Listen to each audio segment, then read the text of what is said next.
Ayun guys, for today's vlog, bali ito nga pala yung ating i-repair. So ito yung unit niya.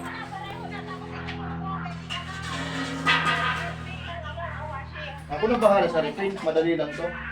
Yan. Madali lang to repaint. So titik natin kung ano yung ating pwedeng gawin dito. So guys, ito na yung unit natin ni-repair. Bali Inano ko pa din. nag wirings tayo. Halos lahat ng ano niya, yan ariantera ng ating pinagkukuhang wirings. Bali sa Samsung yan.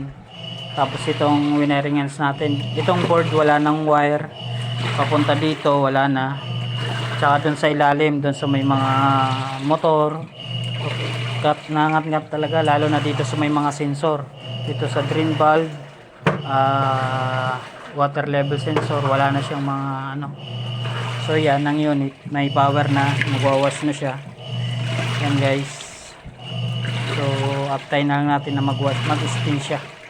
Medyo noisy na siya guys, na-stuck kasi rin ng may tubig.